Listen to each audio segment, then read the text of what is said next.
Šį pavasarį mažieji Lopšelio darželio aviliukas auklėtiniai itin intensyviai žaidžia futbolą, nes ši ugdymo įstaiga dalyvauja jau 6 metus Lietuvos futbolo federacijos organizuojamame projekte Futboliukas. Federacijos techninio skyriaus vadybininkas Gerhardas Dunauskas minėjo, kad šiemet į projektą pateko tik pačios atkakliausios įstaigos. Tačiau jo nauda neabejotina, nes plečiasi futbolo mėgėjų gretos ir rengiami gausūs turnyrai.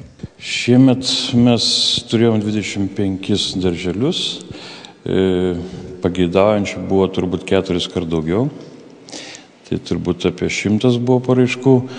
Šiemet buvo atkreiptas dėmesys į ankstesnius darželius, kurie rašė nebe pirmą kartą paraiškas, tai kai kurie netgi 2-3 kartus, jau 4 kreipėsi buvo, tai pirmiausia buvo paimti šitie darželiai ir kas liko, tada jau buvo konkursinės vietos. Tai reiškia, pateko tie, kurie tikrai stengiasi, rašė, jiems pasisekė. Rezultatas yra tikrai tokio, kokio mes laukiam, yra šaunus rezultatas, nes, pavyzdžiui, kiek man žinoma Kaune, tai yra tas judėjimas labai išplitęs.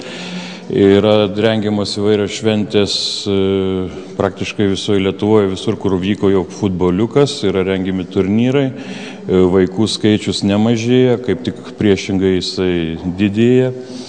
Ir tų vaikų darželių, ta prasme, norinčių dalyvauti šitam projekte, geografija plečiasi, nes mes paprasčiausiai ir neturim pinigėlių, ir neturim fizinių, žmogiškų resursų, kad patenkinti visų poreikius. Kovo 1 dieną darželyje projektą kuruojanti vadovė Jolanta Kasperavičienė pravedė paskaitą ir praktinį užsiėmimą Žaidžiame futbolą. Tad ne tik vaikai, bet ir auklėtojos išmoko žaisti šį smagų ir azartišką žaidimą. O namuose darželinukai su tėveliais piešė plakatus, kūrė skanduotes ir ruošėsi rimtoms kovoms. Rašėme projektą, paraišką projektų, bet nepatekome.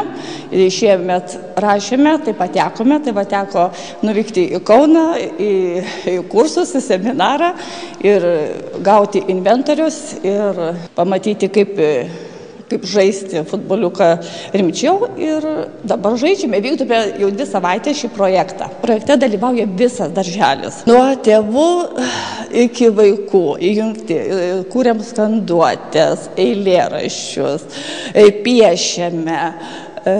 Su tėvais jau organizavome futboliuko varžybas. Šiandien bus parodomosios varžybos. Tai šiaip visas darželis jungtas yra.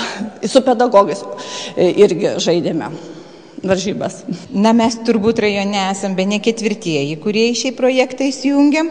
Girdėjom, kad aplinkiniai pasakos, Obelėlės, Žilvičio darželiai jau futboliuką žaidžia.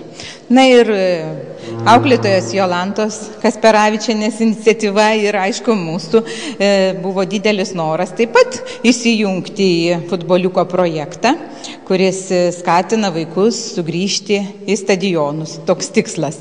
Ir yra ir nauda, kadangi projektas aprūpina tokiais vaikams pritaikytais futbolo vartais, kamuoliais, liemenėmis, pamoko, veda auklėtojams seminarus, tai mes labai norėjom išnaudoti tą progą ir Jolanta įsijungė, rašė paraišką ir pradėjo veikti.